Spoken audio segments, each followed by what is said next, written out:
Bienvenue sur Océan, le magazine de la voile et du voyage.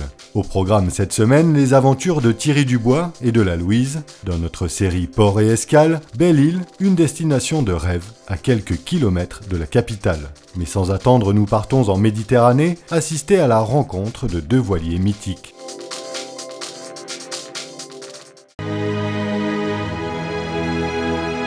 D'emblée, le comparatif que nous vous proposons est exceptionnel. Exceptionnel car si ces deux voiliers sont issus du même architecte, ils n'ont pas été conçus pour le même programme.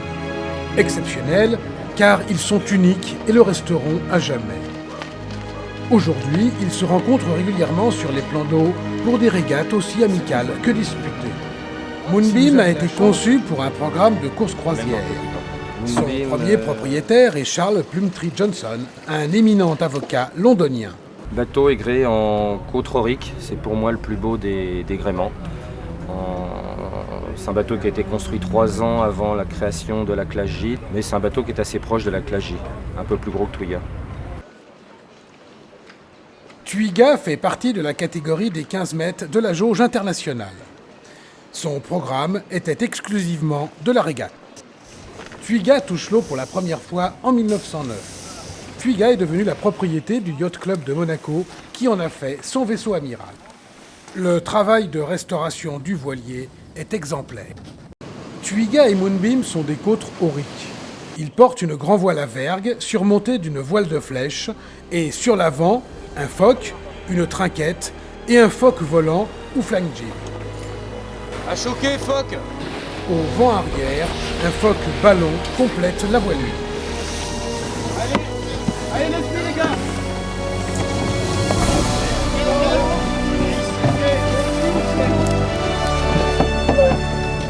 Les plans de pont reflètent la différence d'utilisation des deux voiliers. Les cockpits sont petits. Celui de Moonbeam est divisé en 2 parties et est précédé par la barre à roues avec un siège jockey. Celui de Twiga est simple et traversé en partie par l'imposante barre franche. Il est exclusivement réservé aux barreurs et éventuellement à une autre personne. Juste en avant des mâts se situent les descentes qui mènent au poste d'équipage. Après l'été de phoque, les avants se prolongent par les beauprés.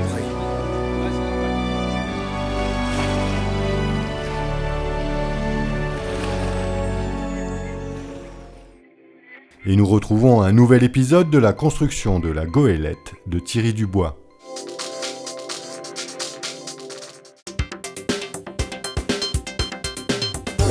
En fait, ce qu'on a fait, c'est que les joints, il y en a déjà quelques kilomètres. Ça a déjà été un bon boulot. Mais on ponce pas définitivement, globalement le pompe, parce que c'est une façon comme ça qui craint rien. Bon, par contre, pour poser des détails comme les panneaux, on a juste poncé les zones qui nous intéressaient. Donc c'est un petit peu partout pareil. Après, il y a des zones comme celle-là. Et comme ça ne sera pas ponçable après, il fallait bien le faire tout de suite. Ah, et il manque un morceau de la claire-voie parce que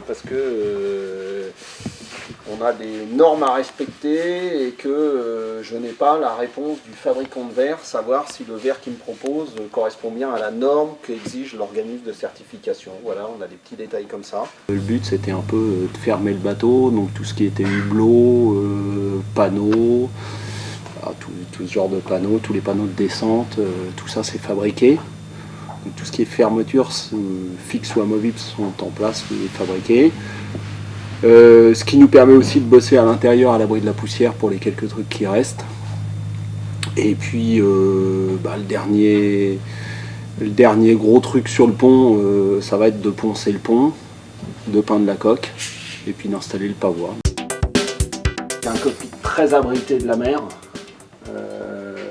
et confortable pour travailler, pour des winches qui vont être là, pour la sécurité aussi. C'est pas le cockpit idéal pour boire l'apéro au soleil des Antilles, c'est sûr, mais c'était pas trop le but. On peut aller sur le pont, il y a beaucoup de place sur le pont. Voilà. Non, nous, on a privilégié quand même le poste de manœuvre, le poste de barre qui est ici, avec de la brime et de la visite, quoi. Sachant qu'il peut y avoir des cas où le cockpit est complètement fermé, puisque le prolongement de la casquette se fait en toile et on peut naviguer entièrement fermé, puisque les winches sont à l'intérieur. On met les volets. Voilà. On va aller ça. Voilà. Donc il y avait quelques heures aussi de fabrication. Je les ai pas trouvées dans le commerce toutes faites. Et ça c'est fermé.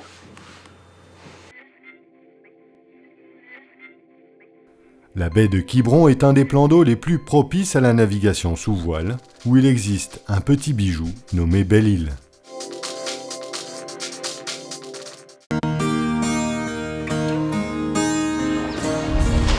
C'est sur la côte nord-est que se situent les deux principaux ports de Belle-Île. Le port du Palais, le plus grand de l'île, dominé par l'imposante citadelle Vauban, est d'un accès simple à toute heure de marée. Dans la rade du Palais, devant le môle sud, le long de la côte, des bouées de mouillage permettent de rester à l'extérieur du port. Le mouillage en eau profonde du port du Palais se situe le long du môle nord. À la sortie du passage, vous vous retrouvez au cœur de la ville, dans le port d'échouage. Il est possible d'échouer sous la citadelle, soit sur béquille, soit en se positionnant le long du quai. Tout au fond du port d'échouage, vous arrivez au pied de l'écluse, qui permet d'avoir accès au bassin à flot. Ce bassin ouvre environ 1h30 avant et 1h après la pleine mer. Lorsque vous entrez, le côté droit du bassin à flot est réservé au port de commerce. Vous vous placez côté ville, le long du quai. À 2 ou 3 milles dans le nord-ouest se trouve Sauzon, le deuxième port principal de Belle-Île-en-Mer. Le long de la côte, sur la droite, se trouve un mouillage sur bouée réputé inconfortable par vent de nord-est. Dans l'avant-port, le côté gauche est réservé aux pêcheurs et aux embarcations locales. À droite, le long de la jetée submersible, une série de bouées blanches permettent de s'amarrer par l'avant et par l'arrière. Sauzon est principalement un port d'échouage. Si nous avons la possibilité d'échouer facilement, nous passerons alors une escale de rêve. Parfaitement protégé, le port d'échouage est vaste. Il possède environ 110 bouées rouges et vertes, les rouges étant pour les visiteurs. Belle-Île, la bien nommée, est une des escales les plus connues et réputées de la côte du Morbihan. Le port du Palais possède tous les moyens dont vous aurez besoin pour visiter l'île. Océan, c'est fini pour cette semaine, mais rendez-vous très vite. Alors d'ici là, bonne balade, sous voile bien sûr.